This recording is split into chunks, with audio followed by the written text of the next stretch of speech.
Today is kind of a catch-up day today. I do need to give the ewes a bale of hay. They've probably got enough to last them another day, but it's supposed to rain starting tomorrow and rain most of the week. So I'm gonna go ahead and put a bale out there today. The rest of the day is a little bit of a catch-up day.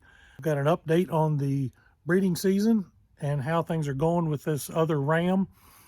I've got some odd jobs I need to do to finish up getting ready for winter, clean up some of the things I had left over from grazing during the summer.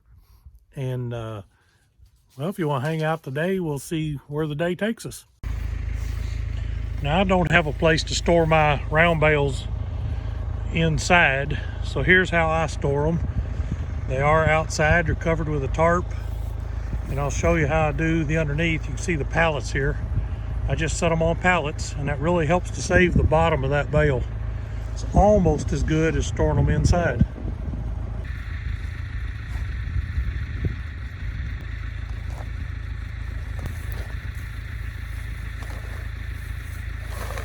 Now, the main tarp is just an old billboard. I've got it turned upside down. It's got a few holes in it because I've used it for a few years. So I did buy some cheap small tarps from Harbor Freight and put underneath it.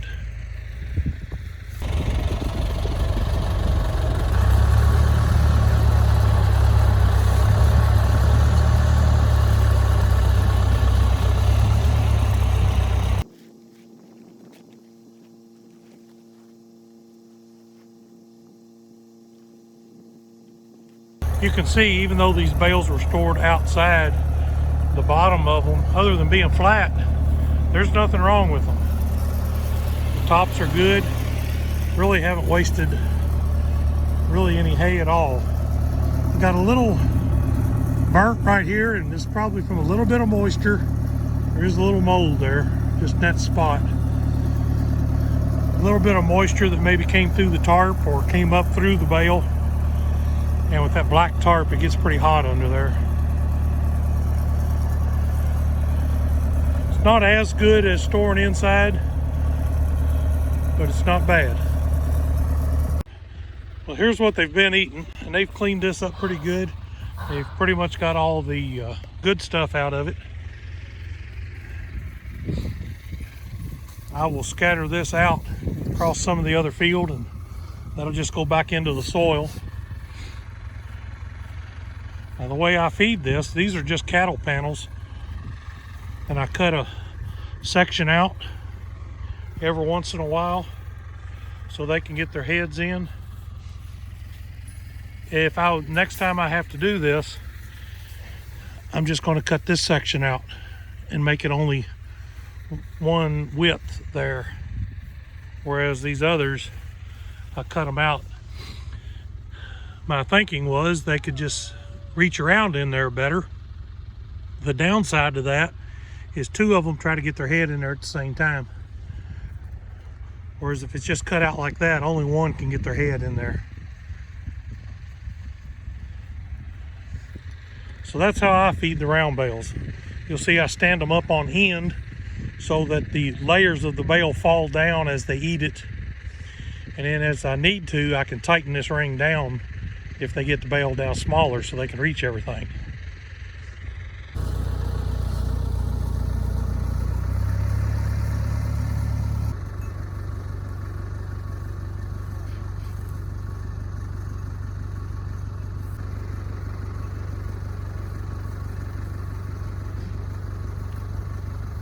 I'll get you all situated.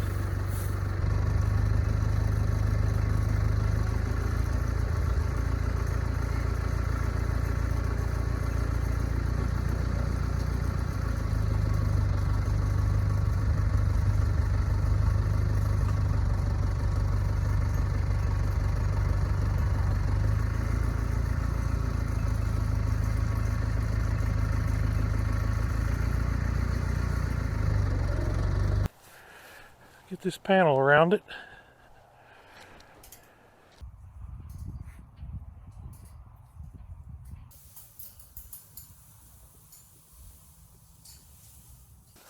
Let me get your panel on here.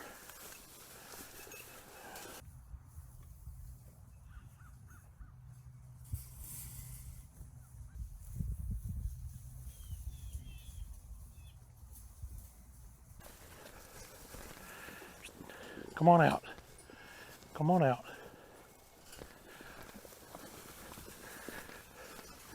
No, you're... Don't take my panel. Psst. Psst. Girls.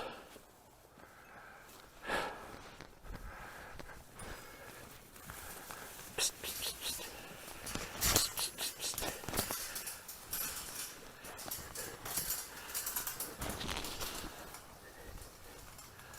Doesn't y'all make my job hard. Just clip this together with a couple of carabiners.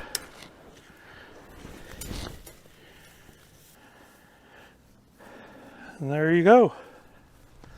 If you watched any of my other videos, you know, well, two things. I guess the latest is one of the rams did not seem to breed his ewes. I'm trying to remember now if he had 12 or 13 ewes with him. This feller here is, no, don't you get rowdy with me. He seemed to do a good job with his ewes. So I put him out here to breed the one that, I guess the other one went sterile on me. He's raised good lambs in the past, but didn't seem to get his ewes bred this year. So we've got 1, 2, 3, 4, 5, 6, 7, 8, 9, 10, 11.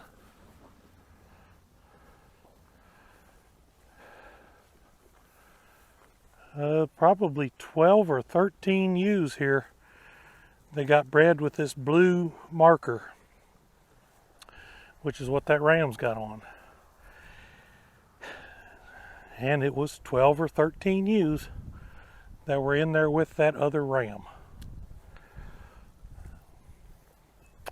So we'll have to see how it goes. A couple little runt lambs in here that I just hadn't done anything with yet. They were born really late in the season, and I've just kind of left them on their own to do it whatever they do. So yeah, that's 12 or 13 ewes that got bred again. So most all of my lambs are going to end up out of this one ram, and I really hate that. I think he's a nice ram, but I like to have some diversity. Now for the other update. If you watched one of my videos a while back, I questioned about purchasing a ram that his feet were not what I wanted them to be. But as it turned out, that might have been the best decision I made all year, because this ram is the one that I had to work on his feet a little bit. There's a lot of things I like about him. He's a nice big ram. But his feet have turned out really well.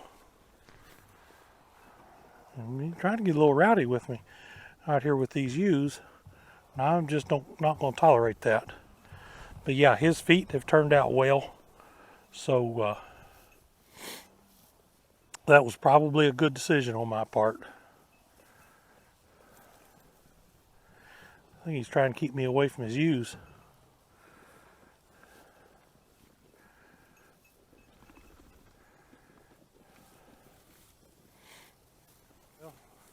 Let's head back to the barn and get into the next task for the day. I encourage everybody to ask questions, leave comments, but I'm going to go ahead and address a couple of things I could see people asking. First of all, the water source is here at this yellow automatic water. Why in the world did I feed the round bale about as far away as I could get it? Remember in the last video, I put a temporary fence up that goes across the back of the field and then comes in through here, which I'll hook up here in a minute. So my round bales are stored there. The water source is up here by the barn. Why did I feed the bale all the way back there? Well, the reason is I want to feed the bale on the worst ground that I have. And that's probably the worst ground on this place, is back there in that corner.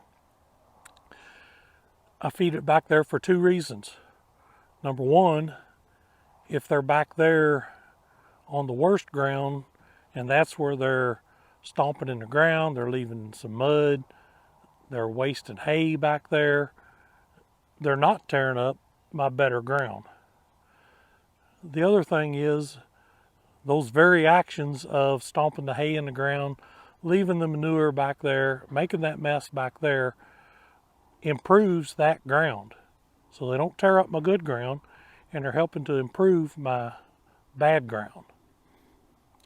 And the other question I know you're already asking, if I'm using my feed sites to help improve my ground, why don't I do like Greg Judy and some of these other guys and roll that hay out there so they can eat it and walk it into the ground and improve my pasture? And that's a very legitimate question. The reason I don't do that is, well, I don't have a bale unroller. But the other thing is, there is so much hay in one of those round bales that the ewes would not clean it up in a day or two, unless I just unroll part of it every day or two.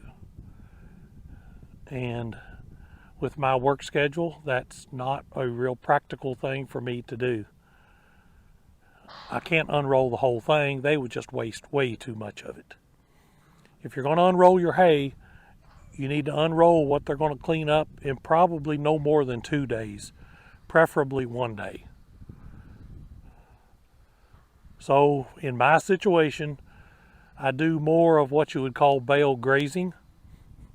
I'm going to set the round bales in different locations out through there in my poorer ground and let them deposit those nutrients in those places. And when I get a bigger flock of sheep, I may unroll the bales. But for now, the bale grazing approach works better for me. I'm not saying anything at all against what these other guys do of unrolling the bales. I think that is the best option. I think that's the best way to do it for your ground. But I just don't have enough sheep to do that. And if I try to get out here and unroll part of a bale every couple of days, my work schedule just does not work for that. So nothing against what those guys do. I think that's a great way to do it. But we've all got to do what works best for our situations. And in my situation, moving the bales around each time I feed a bale is the best option. Let's get this stuff out of here. Get ready for winter. Every summer I say I'm going to quit doing this and I'm going to run some underground water lines. And then I apply for grants from the NRCS to help pay for that. And I'll wait around to see if I'm going to get approved, and I don't. I think next year I'm just going to do it. Can't cost that much. Forget about those darn government grants. When I store these hoses, I like to get all the water out of them I can, and then put the ends back together. Keep the threads good. Keep the mud daubers and anything else from building a nest in there. Then I can hang them up.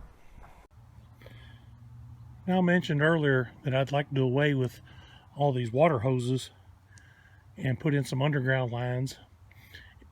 And you might wonder, well, why would you worry about spending all that money for underground lines for such a small operation? And I'm going to tell you why. Besides being much more convenient, easier, this is what I used this summer for watering my sheep. At about $50 for a 50-foot hose, a decent one. That's about $700 worth of hoses laying here. That will go a long way toward putting in a permanent water system. Not to mention, I only get a couple of years out of these, and then I've got to replace them. If you buy the cheap ones, you're good to get, you get a year out of them maybe. If you buy the better ones, you get 2, maybe you might get 3 years out of them, but that's about all you're going to get. And now, not only that, I had to go to the trouble of put these all out. You got to worry about running over them. You get water leaks. Now I've got to put them all up, and I've got to store them somewhere. So when you figure all that together, the labor savings, the hassle, the not worrying about water leaks, not worrying about things freezing, it just makes sense to do an underground system. I think I can put in 4 or 5 water points around here for about $1,500, at least less than $2,000. And at $700 for hoses, that's not going to be that bad. I'll still need a hose or 2 here and there. The other pasture, the summer pasture, I'll still have to use a couple of hoses because I don't have any pressurized water over there. But this is a lot of hassle. And now I got to figure out where to store these things. Boy, I sure hope that NRCS grant comes through, but I ain't holding my breath.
That's got that fence taken up. That fence was just there because what is here is about a 5-strand barbed wire fence that's not in the best of shape. And the sheep really like to get over in that neighbor's yard. So I'll put a couple of hot wires up through there and that seemed to take care of them.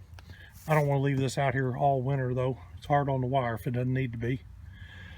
So we've taken up the solar fence charger, the posts, the wire.